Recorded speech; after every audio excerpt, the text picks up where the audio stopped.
Bonjour à tous, aujourd'hui on se retrouve pour parler ensemble d'une notion bien connue en kinésithérapie respiratoire qui s'appelle la PEP.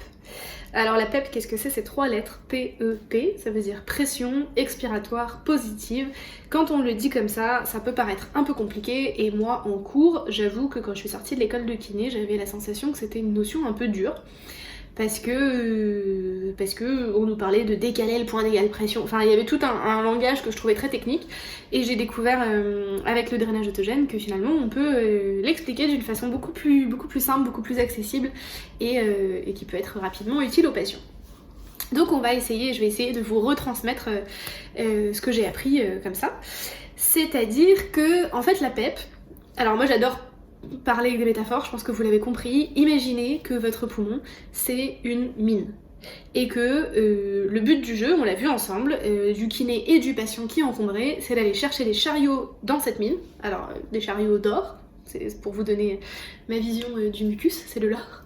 Et de prendre un maximum de ces chariots et de déblayer la mine, de les sortir. Donc de faire remonter le mucus et de l'expectorer. Ça, c'est quand tout va bien. C'est-à-dire qu'on peut passer avec des chariots énormes, c'est-à-dire beaucoup de débit.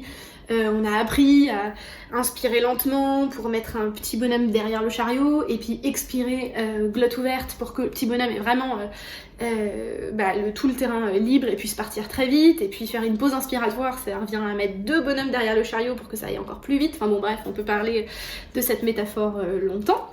Mais que vient faire la PEP là-dedans? Et bien en fait la PEP c'est un plan B, c'est-à-dire que vous êtes avec vos chariots, vous voulez désencombrer votre mine, mais vous vous rendez compte qu'en fait quand vous essayez de passer un peu vite, et ben c'est comme si ça faisait un peu trembler l'intérieur de la mine et les parois de la mine s'effondrent. Et du coup vous pouvez plus passer. Et ben ça en termes kiné, on appelle ça de l'instabilité bronchique. C'est-à-dire que vous voulez passer avec un grand flux d'air, vous voulez pas freiner du tout votre air, et quand vous faites ça, vous avez les bronches qui sont instables et du coup vous mettez soit à partir en canne de toux sans avoir eu le temps d'expectorer ce qui vous intéressait, donc une toux qui est inefficace, inutile, on reviendra dessus, soit vous mettez à siffler, c'est-à-dire plus vous faites votre drainage, votre kiné, plus vous entendez le son comme ça. Vous cherchez avec votre glotte ouverte et là, que ce bruit-là. Donc vous vous dites, zut, ça c'est le bruit d'une réduction de mon calibre de ma mine. Et du coup j'arrive pas à passer. Et bah qu'est-ce que je peux faire? Et bah vous dégainez une PEP. Et du coup une PEP c'est de mettre comme des poutres à l'intérieur de votre mine et des étaux, des tréteaux, je sais même pas comment on dit, je sais pas s'il y a des mots techniques de mineurs, vous me faites signe, pour tenir les parois de cette mine et que les chariots puissent passer. Comment est-ce qu'on fait ça en pratique? Eh bien on vient opposer une petite résistance à l'écoulement de l'air. Alors soit, en fait tout ce qui résiste à l'écoulement c'est une PEP, donc si je résiste un peu avec ma gorge, c'est considéré comme une PEP. Si j'expire par mon nez, vu que c'est un plus petit calibre que ma bouche, ça résiste un peu plus à l'écoulement de l'air, ça peut être une PEP. Si je pince mes lèvres, au lieu d'ouvrir la voix, c'est une PEP, j'ai résisté. Du coup, je viens de créer une petite pression à l'intérieur de mon poumon qui maintient les alvéoles ouvertes et qui, du coup, c'est un plan B, comme on l'a vu, parce que le fait d'avoir mis des étaux à l'intérieur de cette mine, ça fait que pour le mineur, c'est un peu plus lent, il va pas pouvoir passer aussi vite que d'habitude. Il sort plus doucement, mais au moins il sort. La mine, c'est pas effondré. J'espère que cette métaphore est pas claire que pour moi, mais que c'est clair pour vous. Donc, ce qu'il faut savoir avec la PEP, c'est que dès que vous créez une petite résistance à la sortie de l'air, ça crée une PEP, une pression expiratoire positive, ça crée des tréteaux à l'intérieur du poumon. De 2, si vous pouvez vous en passer, pas tellement de raison de dégainer une PEP à tout va, il n'y a pas tout le temps besoin d'étaux dans la mine, donc de tréteaux, je sais pas comment on dit. Donc il faut savoir quand la dégainer, et du coup l'idée de je m'écoute, j'écoute mon souffle, et quand ça siffle, peut-être que ce serait le bon moment de placer une PEP, ou si je tousse rapidement, c'est le bon moment de placer une PEP. Et on verra dans une prochaine vidéo, je pense que c'est Hugues qui vous expliquera ça, la notion de PEP oscillante et de voir quand des vibrations sont ajoutées à une PEP qui est continue, c'est-à-dire ça résiste en permanence, qu'est-ce que ça peut créer dans votre poumon et à quel point ça peut aider votre drainage. Une fois que vous savez ça, peut-être que vous avez reconnu des outils que vous avez à la maison pour vous drainer et que du coup vous vous êtes dit ah bah oui, mon Respirex c'est une PEP. Ah ma bottle PEP, quand je souffle dans un tuyau, avec une paille de l'eau, c'est une PEP. Ah mon flûteur c'est une PEP, mon aérobica c'est une PEP. Il y a plein d'outils, ou alors juste ah quand je fais c'est pour ça que je fais ça. Ou alors quand je suis très très fatiguée, que je fais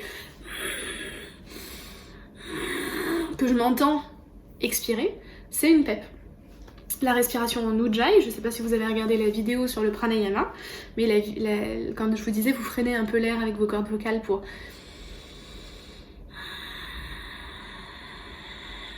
entendre votre expiration, c'est une PEP. Sauf que maintenant, la notion très importante, j'espère que vous avez tenu les 6 premières minutes de vidéo pour arriver jusque là, la notion importante c'est de ne pas utiliser une PEP bêtement et de ne pas en mettre une tout le temps. Ça reste un plan B. Si vous n'avez pas besoin de stabiliser vos bronches et que vous pouvez vous drainer naturellement, vous n'êtes pas obligé d'utiliser systématiquement une résistance à l'écoulement de l'air. Et il faut savoir la régler. Par exemple, si vous utilisez un Respirex et que du coup c'est le petit appareil où vous avez une molette en dessous pour pouvoir régler en gros quand vous soufflez il y a des trous en dessous de l'appareil, c'est dommage que j'en ai pas un là, et il y a un gros trou, un moyen trou, un tout petit trou et puis de plus en plus serré, je crois qu'il y a 6 niveaux comme ça. Et bien du coup ça veut dire que c'est pas mieux ni plus efficace si vous sélectionnez le plus petit trou et que du coup vous soufflez avec énormément de résistance. Parce que si vous faites ça, ça peut être complètement contre-productif. Vous pouvez freiner beaucoup trop le débit de l'air et du coup, votre souffle n'a plus aucune puissance pour drainer des sécrétions. Vous allez juste les caresser, mais vous allez absolument plus les pousser parce qu'il n'y a plus cette vitesse qui est nécessaire à pousser pour pousser votre mucus, enfin l'aspirer vers la sortie. Et il y a des fois c'est même l'inverse, c'est-à-dire on met tellement de résistance que du coup on va pousser très fort avec nos muscles pour arriver à sortir de l'air hors de notre poumon, et on pousse tellement fort avec nos muscles qu'on écrase quand même la bronche et on va quand même siffler. Donc la bonne façon d'utiliser la façon que moi je vous recommande et que on m'a appris, c'est de se dire ok, alors quand j'utilise une PEP, je vais régler le calibre pour que ce soit juste ce qu'il faut pour stabiliser ma bronche. Donc je pars du plus gros par exemple, je souffle, ça siffle. Ok, bon bah alors du coup j'ai pas bien stabilisé l'intérieur de la mine, je ferme un petit peu. Je souffle, ça siffle encore à la fin de l'expiration. Bon bah ça me gêne encore, je vais refermer un petit peu.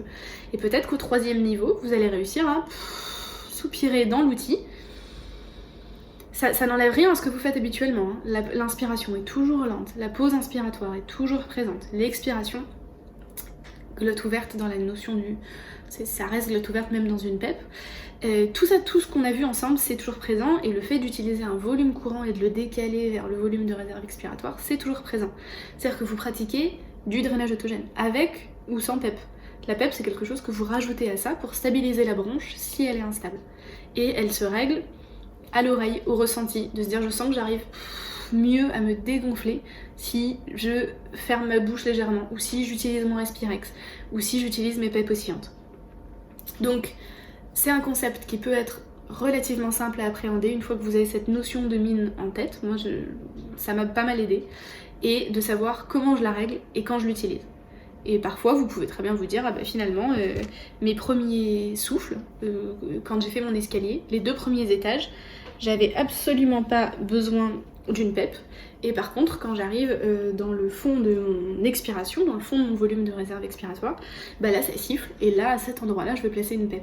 Donc jouez avec ces notions là, résistez parfois, ne résistez pas parfois, voyez si votre thorax est plus souple, si vous parvenez à mieux vous dégonfler, et ne mettez pas une trop haute PEP, c'est à dire que si Hugues reviendra dessus, mais je pense qu'il vous le dira, pour la PEP qui est une PEP oscillante, l'embout dans la bouteille, ne choisissez pas une paille trop fine, mais il reviendra dessus plus en détail que ce que je vais vous dire là.